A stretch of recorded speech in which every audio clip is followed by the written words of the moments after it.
And on behalf of COSLA, I'd like to welcome each of you to what we hope will be an extremely informative evening. Before we go much further, I would just like to inquire if there's anyone here who would like us to provide translation in Spanish.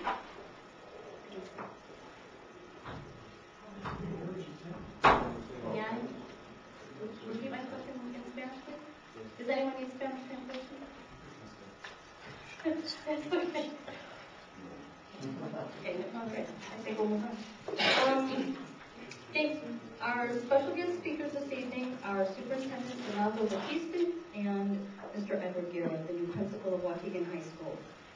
We will have each of them do a short presentation, and then we'll open the floor up for your questions, which you can submit on a 3x5 index card that we have available. And when you fill out your question card, please be sure to indicate which speaker the question is to be addressed to. Thank you. Our steering committee members will be coming along later to collect your question. You can raise up your hand anytime if you think of something new that you'd like to ask, and they will collect them. Before we hear from our speakers, I would just like to take a few moments to share some of what COSLA's been working on these past few months. Our steering committee recently contacted the Illinois Attorney General Lisa Madigan's office and brought matters concerning our school board and the Open Meetings Act to their attention. As a result of their findings, Dr. Batista has devised a new format for the agenda which provides greater openness and transparency in the way the district's business is conducted. He'll be sharing more information about that during his presentation, but at this time, I would just like to express on behalf of COSLA how very grateful we are for his responsiveness and how thankful we are to the board for their efforts in adapting to the new policy.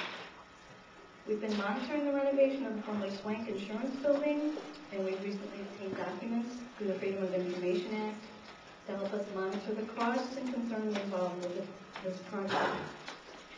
Our steering committee recently met with Rich Conley from Gurney's Citizens for Better Government, who gave us a workshop on the topic of financial oversight.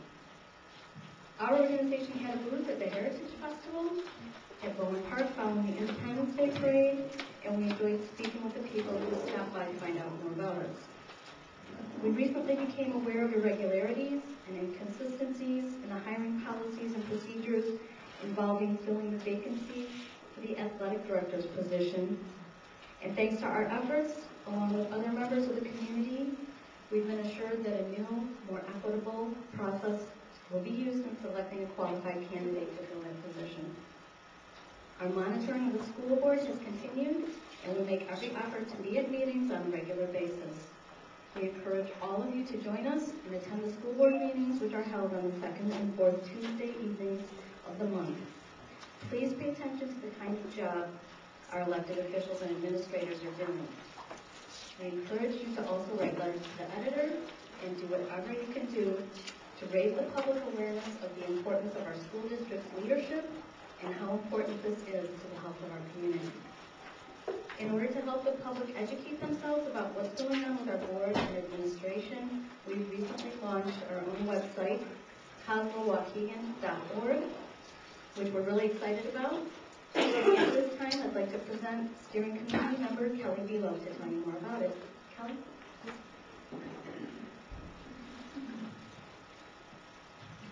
Hi, my name is Kelly Velo, and I am the webmaster of COSLA20060809Intro1, and I am also the girl with the camcorder at the board meetings.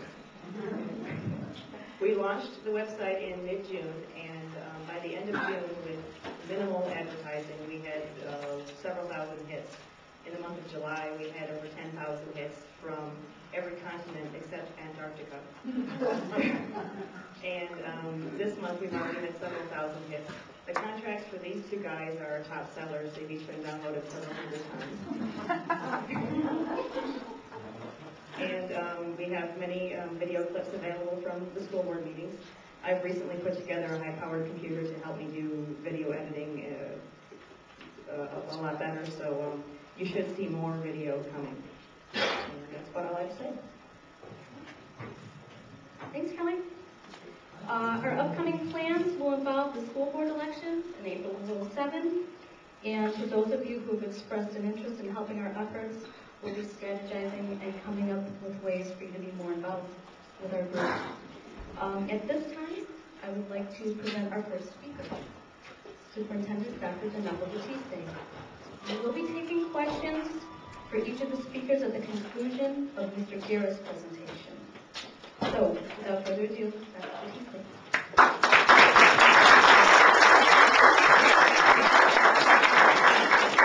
Thank you, Mrs. Swanson. Thank you to the leadership of the COSLA organization. Good evening, ladies and gentlemen.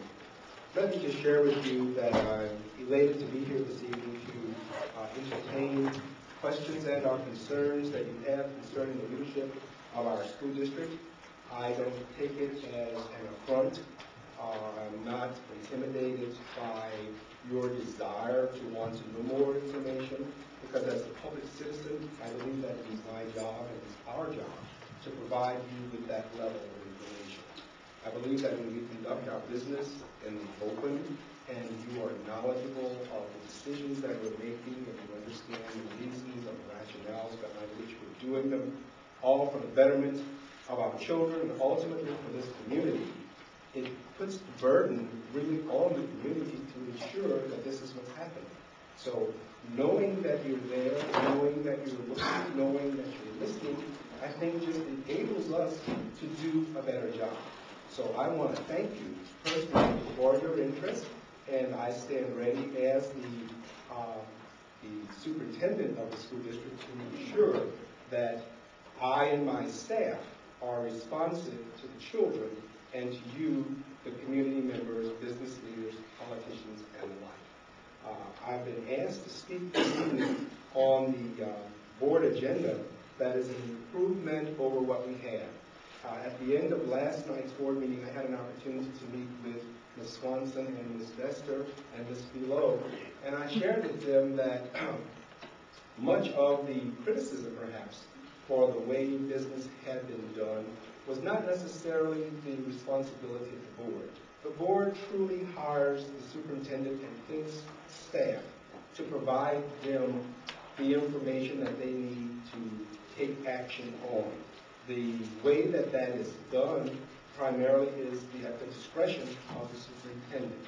So I wanted them to know that even though the board has been criticized for the way business has been done, they are truly the recipients of that, and if they would have known or could have known what the expectations were, I think that they would have been at the forefront as well to try and ensure that this was done.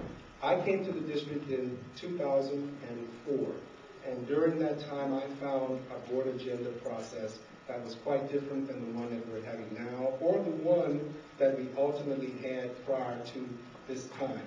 And I think that it was in an effort to try and be open and be frank that we tried to provide more information. Now, I'm aware with Ms. Swanson and Mrs. Vester of their efforts to ensure that the information that was being voted on at any given night was provided to them.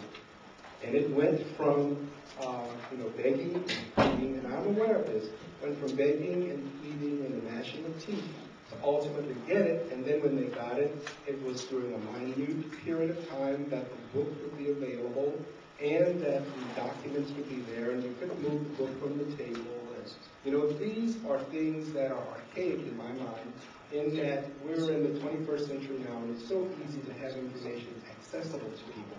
And even though the agendas were posted, the background information that addressed the reasons why agenda items were brought forward was never really disclosed, and unless you were truly a real fast reader, between the time that the book was there and all of the documents that were there, you'd have to go through it, read it, but you need time to digest, to understand. So it was when I became superintendent, effective July 1, I said that I believe that the public needs to have access to this level of information. I ensured that the board agenda items that the board members would have and that people would be in the audience could benefit from would be made available. And we make it in a number sufficient in quantity for the number of people whom we've seen normally at board meetings on